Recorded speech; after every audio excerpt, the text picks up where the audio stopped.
somebody was there on Friday to say fans in, Fisher out. So, Sam, what was it like? It was a lot of fun, man. I would say I think the official announcement was like 18,000 people or something of that nature. So it was not as crowded as the reverse boycott last season. And I think a lot had to do with there was some people at the Ballers game. There's some people that are, just so turned off by baseball that they just don't want to go. Right. Um, you know, the A's are liars, like straight up. There's no way around it. They're liars. They said this is going to be the final season in Oakland, and this entire season is going to be a celebration of the A's playing in Oakland. What have they done to celebrate Oakland since the season started? They don't allow you to comment on social media. You there's nothing going on. They're saying that they're going to go to Sacramento and start spending and start developing the team so that when they go to Vegas that they're going to have a win team, which means you need to start developing the team right now. You're telling me that you think you're going to sign a bunch of free agents in the next year, 2 years when you're playing at a minor league baseball stadium, but getting On the turf. on turf. And the other thing, getting back to the event, Fuck John Fisher Fest. Damon Bruce was there. Damon Amanda Lara was there. Casey Pratt was, he was there. Um, I thought the energy was great. There was some chants that broke out, sell the team and, fuck John Fisher and all of that. That was a lot of fun to partake in. Um, you know, Emotionally, mentally, I, you know, I knew I was going, and then the day of, I was kind of like, I don't really want to go. And why I didn't want to go is I think for me, there's this fear of like, you're going and the bitterness that the last memory you have is just going to be bitter. And right now it's kind of like 50-50. Like, I don't plan on going to the final home game. I don't plan on going to any more games. Um, I really don't watch the team. I don't keep up with the team. And for that matter, I don't really keep up with Major League Baseball. I don't Yeah. watch baseball. Period. Um, it's just has left such a sour taste in my mouth that I don't really want to give it a dime of my money. Right. And I know I could commit to that. I haven't bought anything from the Gap, Old Navy, Banana Republic in like 10 years. Like, I don't own anything from that shitty ass brand. I will never buy anything from that brand. And I hope other people follow the same suit. Of Like, course. don't support this asshole because it's not just baseball, it's the community. It's what you're doing for a community and how you make yourself a part of a community. And clearly they didn't want to be here. I don't know if you guys saw this interview that came out from Fisher Fuck John Fisher Fest, where it was Damon Bruce and Damon Amanda Lara. They had the mayor Sheng Tao on, and Damon Bruce asks the mayor, like, being in politics, it seems like you would have to have a really good bullshit meter. So how much bullshit was happening? How was your meter going off every time you talked to Dave Calvel? Was it just like off the charts? And she just like sat there, was like, uh, uh. And they're like, no, that's the perfect answer. You said enough. You've answered. And it's just, you know, they're full of shit. The A's are full of shit. They're saying that they negotiated in good faith. It's a $90 million difference, and now you're going to go spend $50 million on a minor league stadium that you're only going to use for 3 seasons. You're not going to get your money back, and then you're going to go to Las Vegas and spend $1 billion on a stadium that you don't even own, that you don't even want to play at because you're already that you asking for 9 games and now out you're there. already asking to get games that are not even there, which is going to have a shortfall on paying the stadium.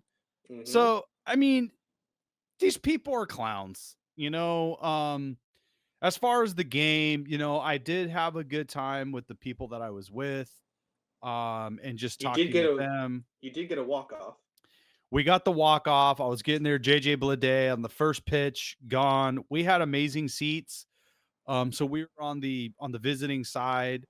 But I got to, you know, I mean, I could see the breaking pitches and the spin of the ball.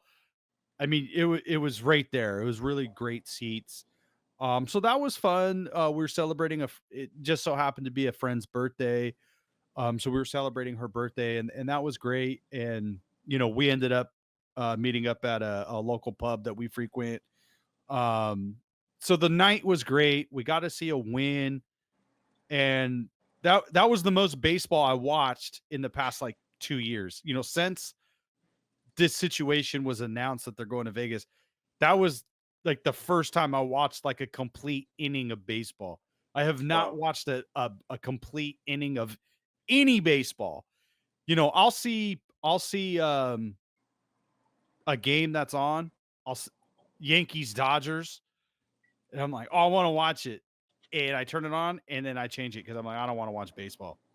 The other thing I wanted to say about baseball is you have this series in London and it's like the most difficult fucking thing to watch. Yeah. Like you can't watch it. Oh, let me put it on ESPN, not there. Oh, let me put it on Fox Sports, not there. Oh, let me put it on the MLB app. Oh, not there. Like where was it? It was not on my stuff. I Yeah. couldn't watch No. it. I forgot that that was even happening because they did a terrible job of even marketing it. I don't think I saw it on anything, Like they don't right? even care. I know. Manfred doesn't care about the league. The owners don't care about the league. They're all just want money, free stadiums. That if you people don't care, then why should I care? Why should I foot the bill? I Why agree. should fans foot the bill? So, overall, I just think the event was great. Um, I wouldn't be surprised if after that event that attendance just continues to just plummet. Um, I saw some photos of some games where I swear to God, there was probably 500 people, 200 people there. Um, of course, the A's are announcing Like a four or much five different thousand. a much different number, but no way in hell there's 5,000 people walking around the stadium, not watching the game. So, at this point, I'm just kind of as a citizen of Oakland and in the Bay Area, I'm just kind of ready and excited for what's next. Like I've said this a few times, I'm ready to just put my money on the Sharks, put my money elsewhere. I like the culture of hockey and I'm kind of like, damn, I wish I would have got more into it sooner. But I like the culture. I like the fans. I like talking to other fans. It's why we do this show is to not just us as the host to put a time together and talk about sports and spend time with one another, but meet other people and talk about sports with other people and other communities. So I think it's just a jump on point to be a hockey fan. We got the number one overall pick. Yep. They're not very good right now, but you see a lot of excitement. It kind of reminds me of when I was, a teenager and the A's were starting to get good again with the Hudson Mulder Zito and Tejada, Giambi, and you know, that's kind of what I feel like with the Sharks is that there's a lot of young talent, and I know ownership isn't as vocal and present as I would like as a fan. But I do feel like even though that as the ownership group, they're a little absentee of the Sharks, they're committed to winning. They're giving Mike Right. Greer the opportunity to build this thing. They've never they've never told their front office, don't go after a big free agent or don't make a big trade. The franchise has always been all in on winning. And that's what I asked for as a fan is you're going to have some lean years. But I saw the plan that Mike Greer had. And, you guys know, I love the cap stuff. I love roster construction stuff. I love the business side of sports almost as much as the game. Um, so that's kind of where I'm going with it. I'm of anything, the A's taught me that I really don't need to watch. That's what they taught me, Yeah. and this is, I'm a 40-year-old man child that was going to games, 20, 30 games a year, traveling to cities to watch the A's, buying hundreds of dollars of baseball cards every year. I don't do that anymore. I'm not doing it. I'm not giving you a dime. Of anything, it freed me up to have other hobbies and other interests. So Yeah. I'm just kind of like good riddance, like later, dude. Because I, hypothetically, even if John Fisher kept the A's in Oakland, as long as he's attached to a franchise, they're dog shit. He has soiled MLB. He has ruined whatever branding the Athletics have. He's ruined it. How many decades of A's baseball and decades in Oakland baseball? It's completely soiled and tarnished that people in Vegas don't even want this guy there. Nobody's excited for this team. Nobody's excited. that's a good point, man. Like I will say, I have played the most golf that I've ever played in my life. Like, Dude. I've never had this much of a free summer. Like I've always been tied to watching some kind of sport game, or if there's a big game, I gotta watch a big game. I could give two shits at this point. I don't So care. I do not care. And I yeah, have no ill will towards the players. I wish them the best. I hope they win. I'm not interested. You don't yeah, want to be here. I don't want you here. You know what I mean? I'm not going to support it. yeah, And it's not an apples to apples comparison to other teams moving. absolutely not. It's not the same. So, there was a deal to be made here in Oakland on a waterfront property. 55 acres of waterfront property. If $90 million or whatever it was too big of a funding gap for you, then you could have down. You're trying to blame California and blame Oakland for the housing. Why are baseball teams trying to develop housing? Don't get into housing. It's that simple. Don't develop low income housing. It's just, to me, it's like, okay, look, we shit on the Giants, and rightfully so. They should be shit on for some of the stuff that they've done in the past. But can we say that they built the ballpark right? They built a ballpark in a shitty area of China Basin, and they developed that area into one of the most sought after areas that you want to be in, because you're now, the community's all in, the restaurants are there, the apartments are there. Like, we shit on them for obvious reasons, but they built the stadium. How That's the blueprint. Build the stadium. Everything else will continue to build around it, as long as you have, number one, a good product on the field. Now, granted, right now, maybe not so much, but in years of past, they've had a decent and a good product that has allowed them to be able to expand what they're doing in their area.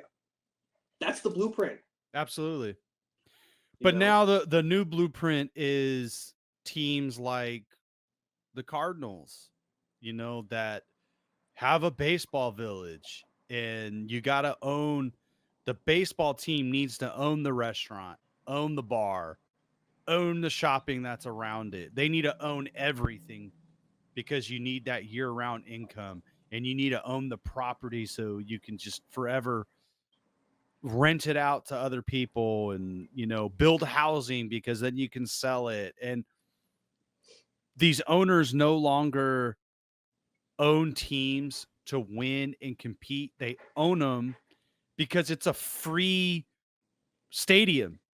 You're Yeah. going to get free money to build the stadium, and then You're developing housing, you're developing bars and restaurants and hotels, and then you sell it, and there's no law that says, well, that has to go to the A's.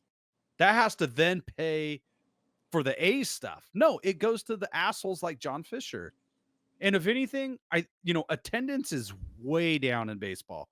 People are not interested in it like they were during the pandemic. Like pandemic, we kind of saw a spike in like ratings and things like that because people were at home, so they were watching it on TV. But we've said this numerous times. I've been saying this for the past 15 years that there are more owners like John Fisher than say someone like the Steinbrenners or Joe Lacob. Yeah. I don't like the Yankees because, they always win and they always paid the most and stole, traded for and paid A's players and we watched them win and this and that. But I always respected George Steinbrenner because he was always in 100% of the time. And that's what you ask for as a fan. And even now, the Steinbrenners the Yankees are all in. The Dodgers are all in.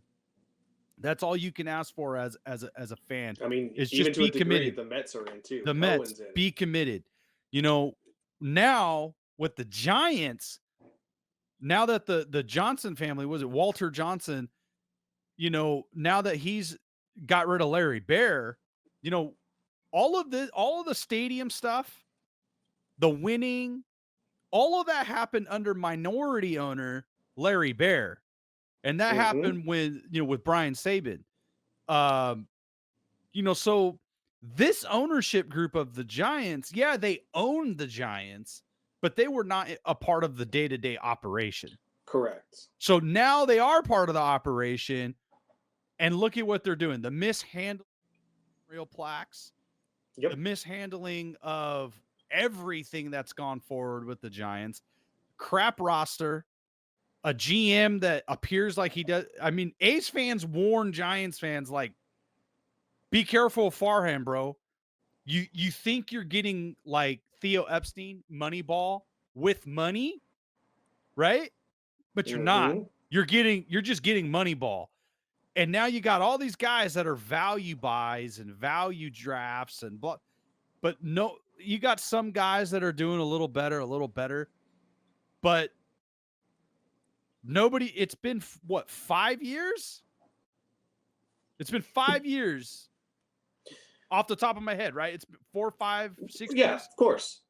And Mostly dominated by the Dodgers. they had one decent season that was like an outlier. A flash pan. Yeah.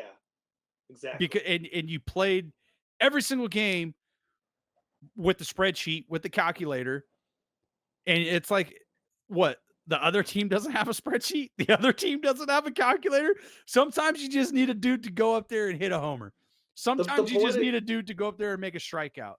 The point of justice of that is that look who won the World Series last year. Yeah. You know what I'm saying? Like gut coaching and your former coach. Well, how they handled the exit of Brian Sabian and Bruce Bochy is trash. It's trash. No, so I think this whole Ace thing has exposed baseball as a league that doesn't really care. Do they really? I was thinking about this the other day, about community and stuff like that. What have the A's done? What have the Giants done in their community to really get kids to play baseball? Little league costs are going up. As soon as you get to high school age baseball, it is so damn expensive to play competitive baseball. What does MLB do to make it available? I know you play a lot of golf, Tyler, but it's becoming golf, and golf is an extremely expensive hobby if you want to get like really good and you're young. I will say this real quick because we praise Steph Curry, but Steph Curry by himself, which I don't know where he gets the time to do this, has put on camps for golfing communities for kids that can't really afford it. He gets them set up to, one, get them clubs, two, get them the training and the focus that they either want to go down or whatever path they want to go to. like he gets them going in the right direction. So yeah, golf is expensive, but at least you still have an athlete who is trying to do something for the community that exposes like golf can be expensive, but golf could also be as inexpensive as you want it to be. Like you could go play with The four clubs and have a absolutely. ball. The Little League World Series, right?